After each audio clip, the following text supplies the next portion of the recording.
Donc qu'est-ce que le choc toxique? En fait, le choc toxique, il va survenir pendant les règles d'une femme. Il faut que plusieurs conditions soient réunies. Déjà, il faut être porteur du staphylocoque doré. C'est une bactérie qu'on a en nous et dans certains cas, lorsque par exemple on va porter un tampon ou une cup menstruelle, eh bien l'écoulement sanguin va stagner et va provoquer des conditions favorables au développement de ce staphylocoque doré qui va produire une toxine qui, elle, va clairement empoisonner le corps. Ce syndrome, il apparaît par une fièvre très élevée. On peut avoir des céphalées, des nausées, comme une éruption cutanée, comme un coup de soleil. Il faut absolument le prendre en charge très rapidement et consulter le plus vite possible. Et bien sûr, penser à enlever la protection.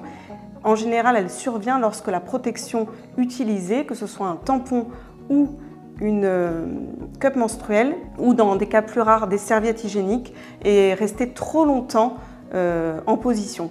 20 à 30% des femmes sont porteuses du staphylocoque doré de manière saine. L'ANSES a mené une étude et n'a pas réussi à réellement prouver le lien entre les substances chimiques contenues dans les protections telles que les tampons ou les cups menstruelles, mais toutefois elle a émis certaines recommandations quant à la composition, c'est-à-dire favoriser la diminution de ces substances qui peuvent porter à controverse dans les protections hygiéniques. C'est pourquoi je suis très heureuse aujourd'hui de m'associer à la marque Elia, qui est une marque de culottes menstruelles, qui est en coton bio, qui utilise des fibres d'eucalyptus, ce qui permet en fait de toujours créer un milieu aéré. Pour prévenir l'apparition de ce syndrome du choc toxique, il est important de respecter les règles d'hygiène liées au port des protections hygiéniques. Donc pour les tampons par exemple, il ne faudra pas dépasser plus de 8 heures d'utilisation consécutive. Il faut bien le changer.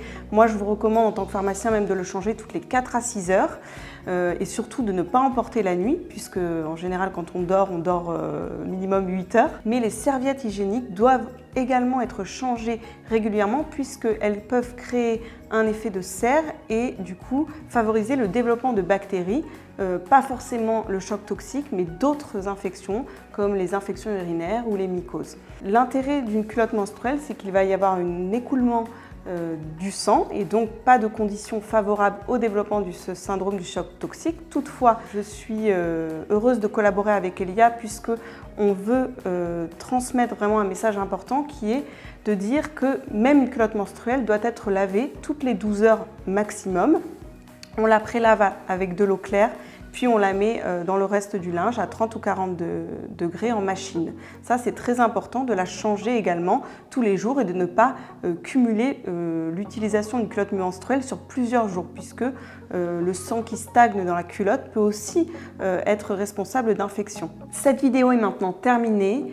Retenez bien une seule chose, c'est penser à changer vos protections hygiéniques régulièrement et quelles qu'elles soient. Et maintenant, il ne vous reste plus qu'à écrire vos propres règles du jeu.